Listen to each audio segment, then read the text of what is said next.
This episode of Startup is brought to you by Synchrony.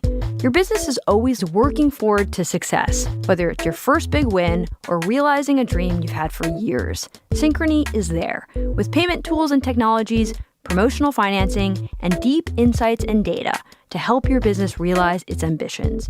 Find out more at synchronyfinancial.com. Hey guys, this year Gimlet is doing something brand new. A festival of our very own and your own. You're invited to Gimlet Fest, the best of Gimlet media, brought to life in a 2-day festival on June 16th and 17th in Brooklyn, New York. Tickets are available for standalone shows or an all-inclusive 2-day pass.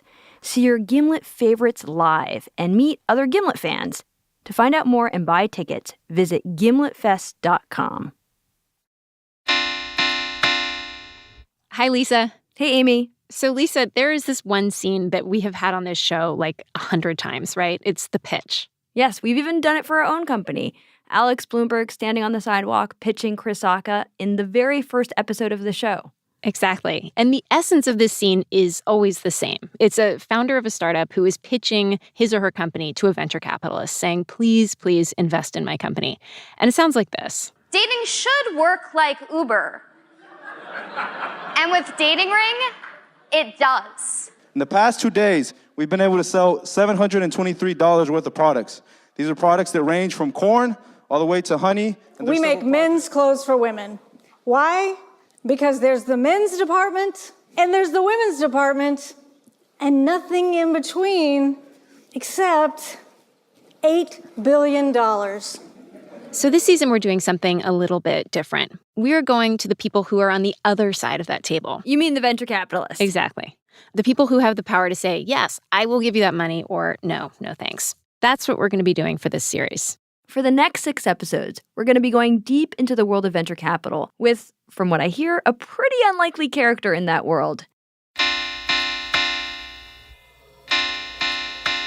From Gimlet Media, this is Startup. I'm Lisa Chow.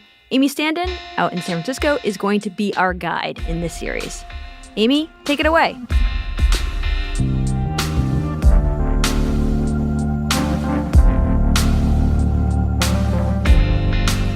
So as I've been getting to know this world of venture capital and venture capitalists, there are a couple of things that have really surprised me.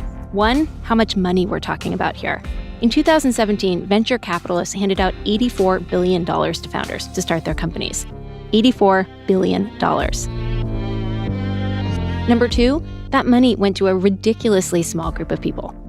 Of that $84 billion, just 2% went to women. As for African Americans, the most recent data is from 2010. It says only 1% of VC money went to Black founders. A more recent study found that 0.2% of venture capital went to Black women.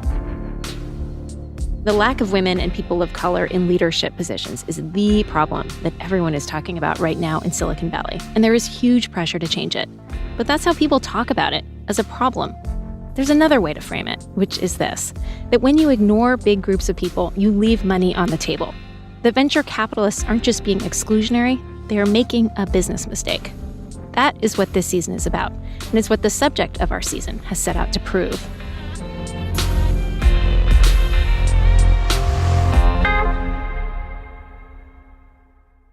I want to introduce you to someone, a startup founder, who for a long, long time was not getting a piece of that venture capital pie.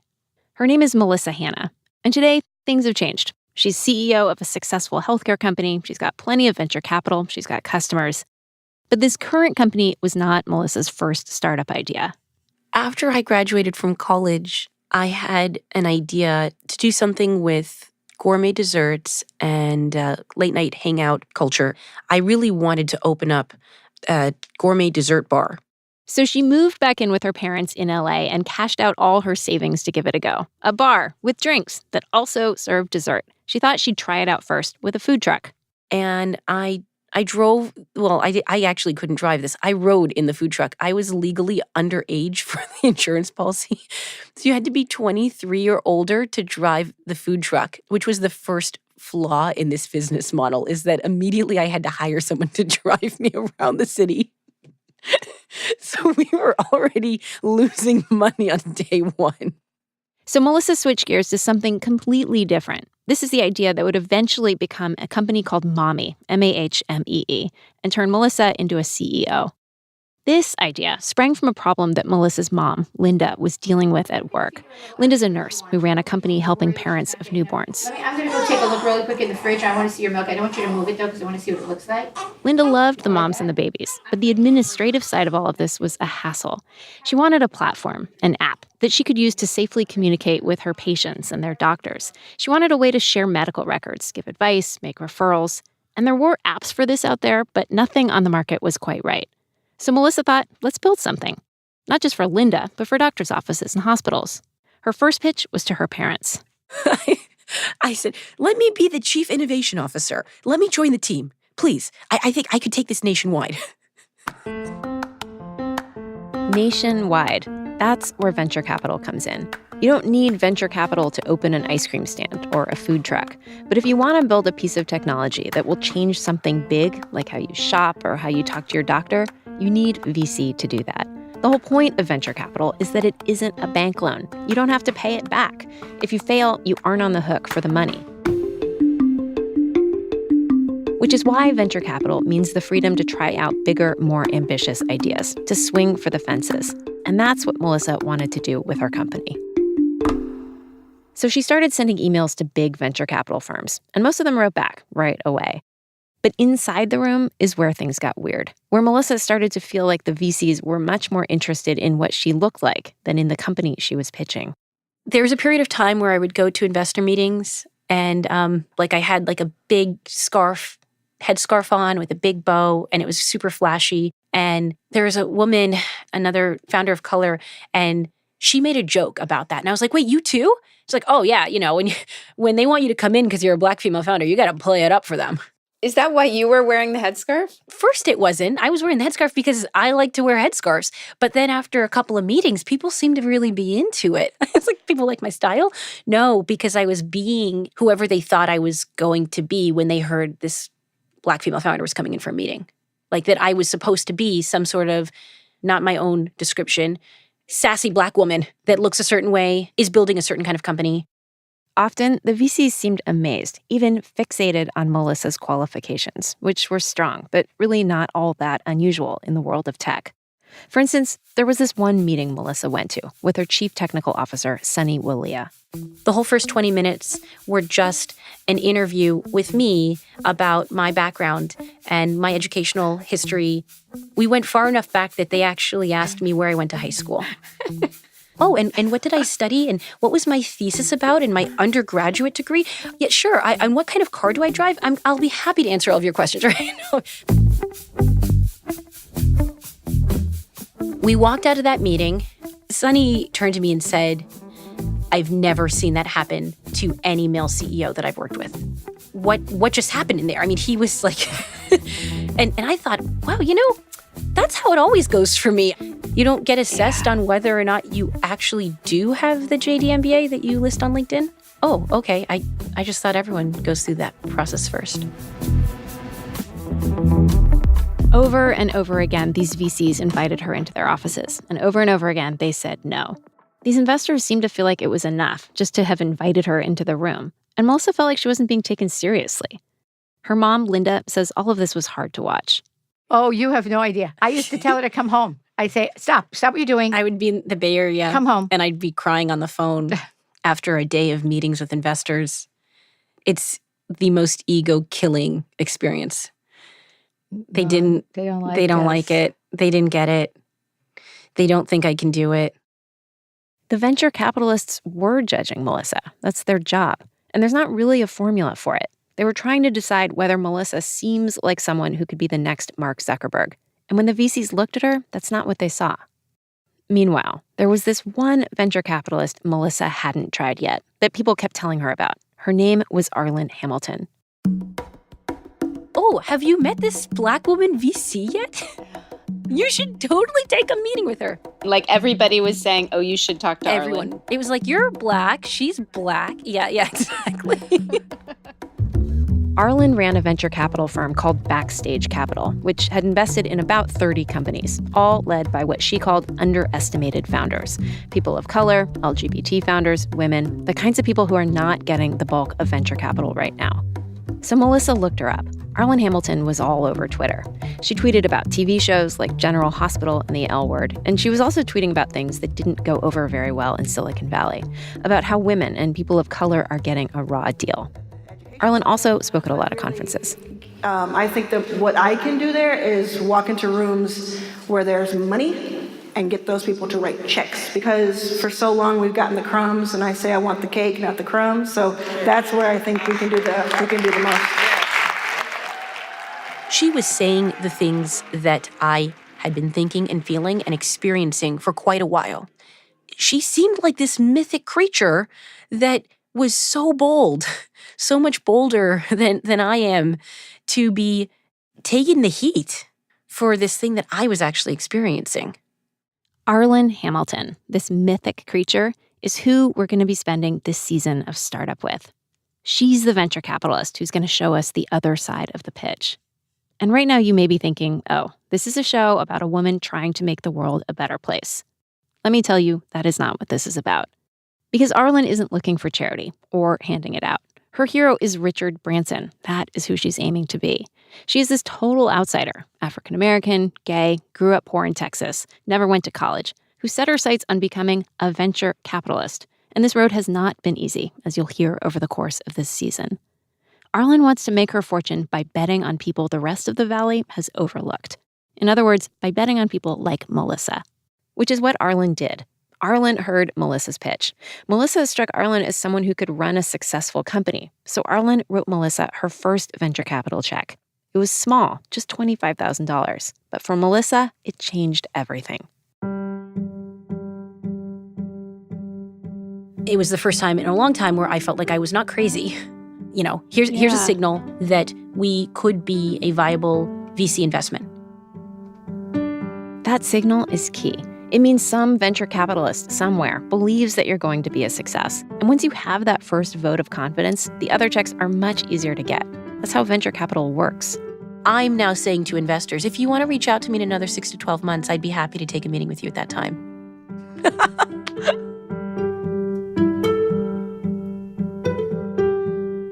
Arlen believes there are a lot of Melissas out there, people with perfectly good ideas who aren't getting funded because they don't look like Mark Zuckerberg.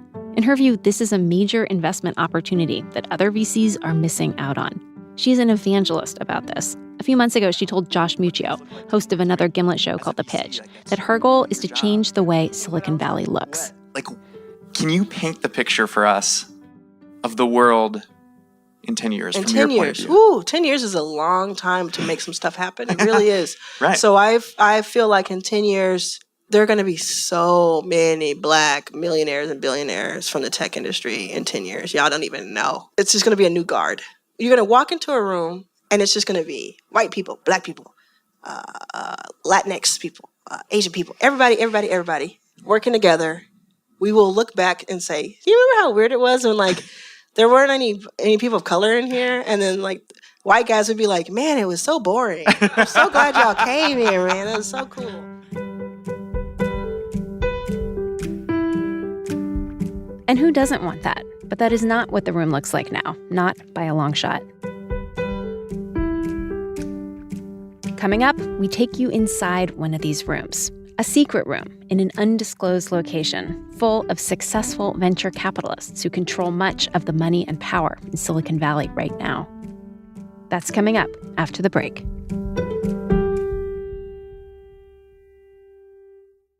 This episode of Startup is brought to you by ZipRecruiter. Every business needs a better way to find great people. Something better than posting your job online, praying the perfect hire sees it, and that their resume winds up in that giant stack that you're going to have to sort through. The better way is ZipRecruiter. ZipRecruiter's platform finds the right candidates for you. ZipRecruiter sends your job post to over 100 of the web's leading job boards with one click. But they don't stop there. ZipRecruiter learns what you're looking for, identifies people with the right experience, and invites them to apply to your job, so you never miss a great match.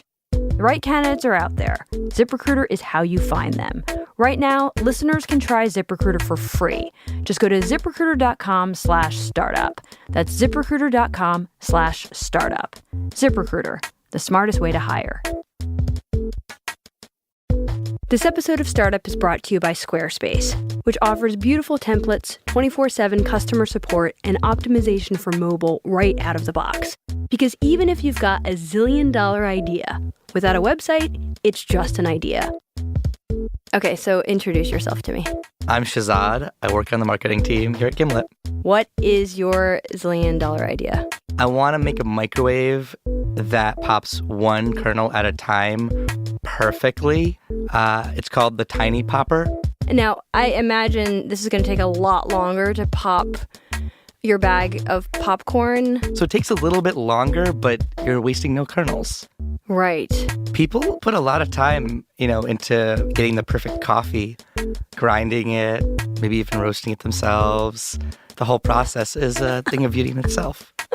Oh my God. If you've got a $1,000,000,000 idea, you're going to need a website to make it a reality. A website from Squarespace. Go to squarespace.com for a free trial. And when you're ready to launch, use the offer code STARTUP to save 10% off your first purchase of a website or domain.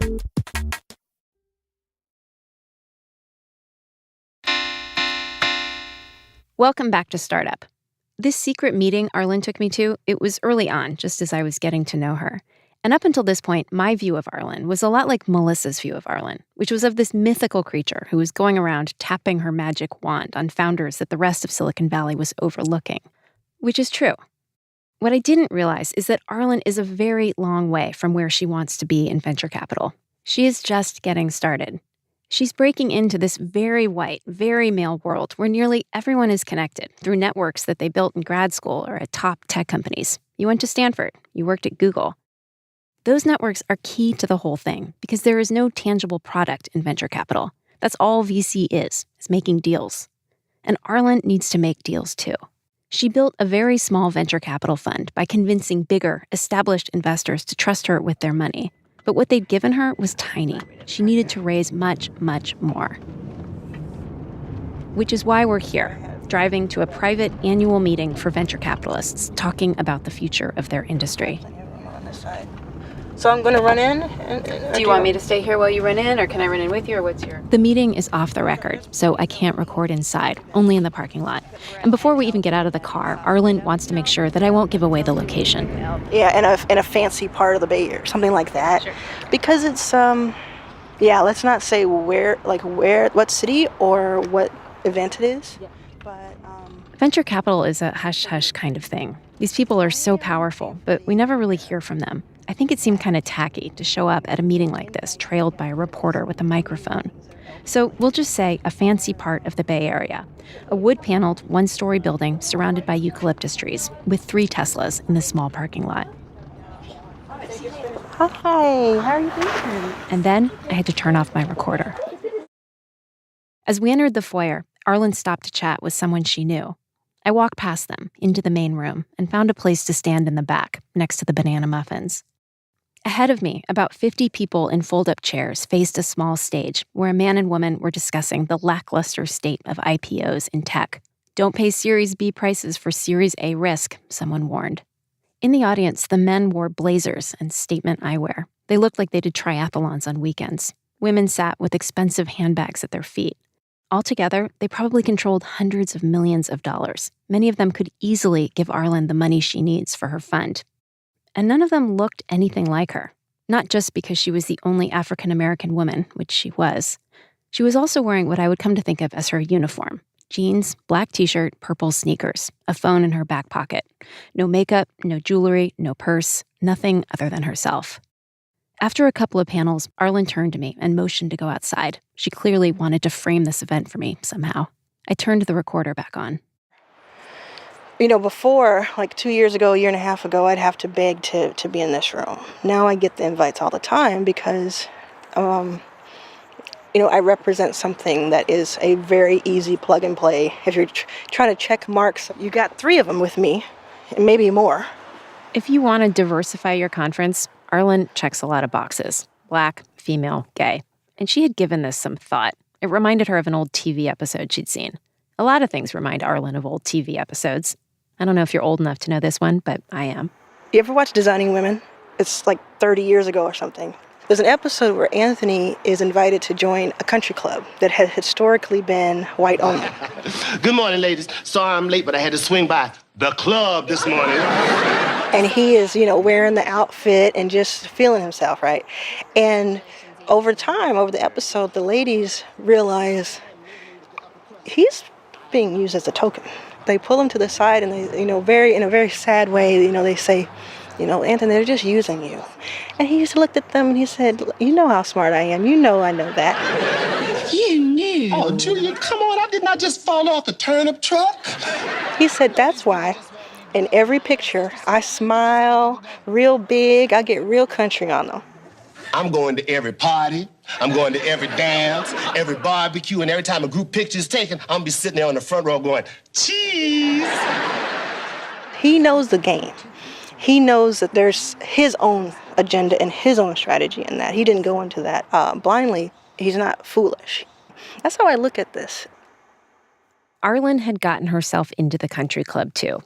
Now the power brokers were inviting her to their exclusive networking events. And of course, Arlen knew why. She didn't just fall off the turnip truck either.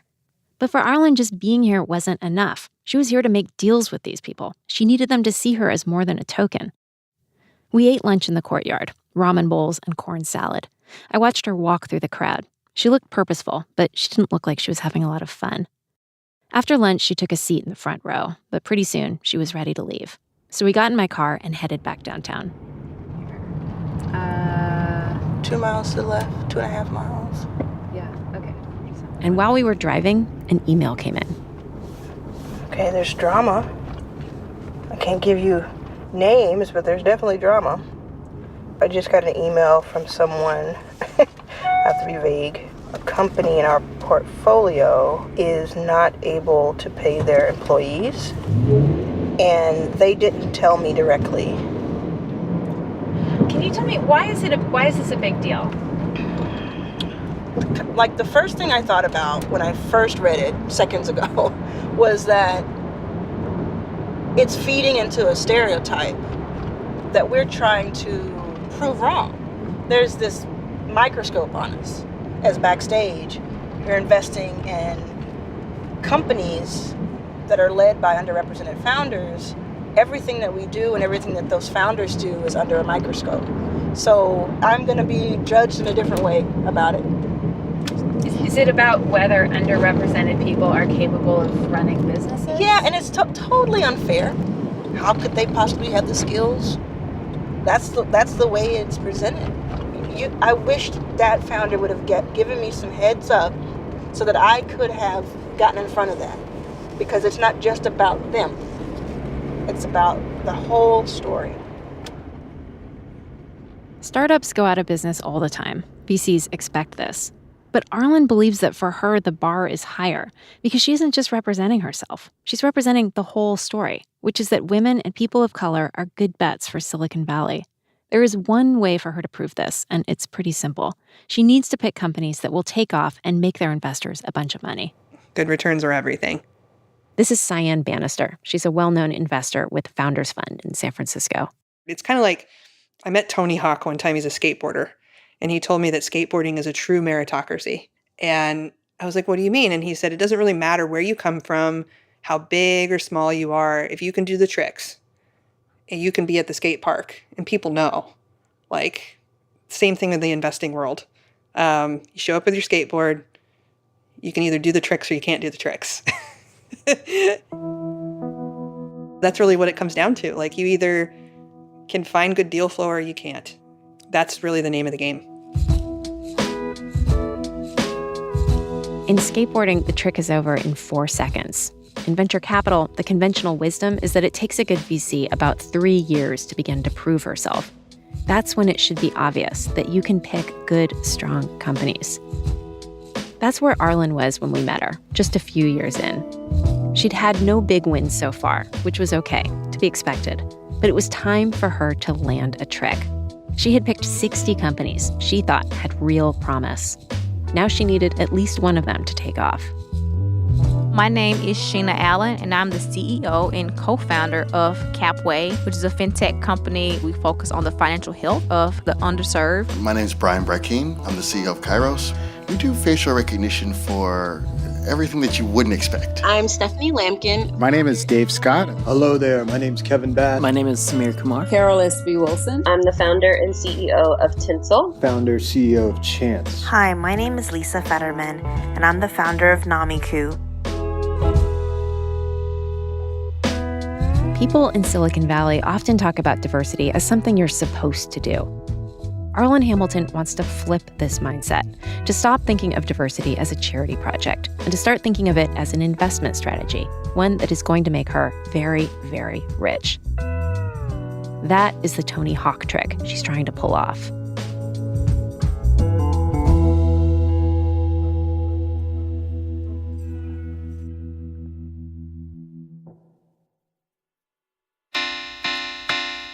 Coming up on this season of Startup. Whether she knows it or not, a lot of people now and in the future are counting on her. You could say, I am hacking venture capital. I've had to hack everything else. Why not hack venture capital? Arlen lands the most important deals of her life. How about we do 100K? And loses opportunities to build her dream. The B plan is actually not coming through. And that is a clear and present danger for us. A mysterious investor comes to Arlen's rescue without ever even meeting her in person. Just a phone call. Yes. Had you ever done that before? Not to that extent, no. Arlen tries to keep me from talking about the things she fears most. If you bring this up to her at all, it's done. We're done. Arlen Hamilton and her very ambitious dream to make a new power structure alongside the biggest businesses in the world. I'm not going to stop. At the very least, hear me on this. We deserve a chance to try this. That's all coming up on this season of Startup.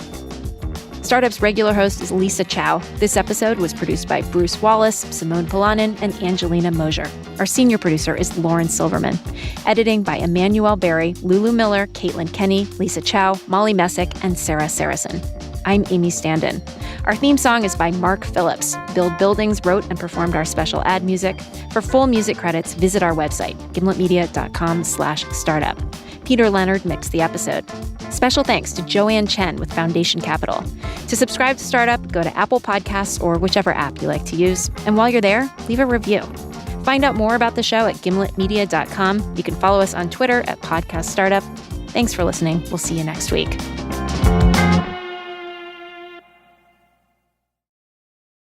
Thanks for listening to Startup. Need something new to listen to? Here's another podcast you might like.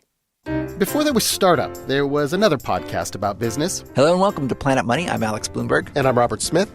All these years later, Planet Money is still investigating the mysteries of the economy. We'll show you what the State Fair can teach you about selling anything to anybody. Hey guys, come on over here. Y'all want to try it out? Makes your life a lot easier. And how space travel has become so cheap that even a podcast can do it. Whoa, it's so bright. Oh my gosh. Oh, it's shooting up so fast. Planet Money, you'll love it. Thanks to our sponsor, ZipRecruiter. ZipRecruiter has revolutionized how you hire. Their technology identifies people with the right experience and invites them to apply to your job. They find great candidates for you. Try it for free today at ZipRecruiter.com/startup. That's ZipRecruiter.com/startup. ZipRecruiter, the smartest way to hire. Thanks to our sponsor, Squarespace. Squarespace helps you turn your dreams into reality with beautiful websites featuring powerful e-commerce functionality and built-in search engine optimization. Go to squarespace.com for a free trial. And when you're ready to launch, use the offer code STARTUP to save 10% off your first purchase of a website or domain.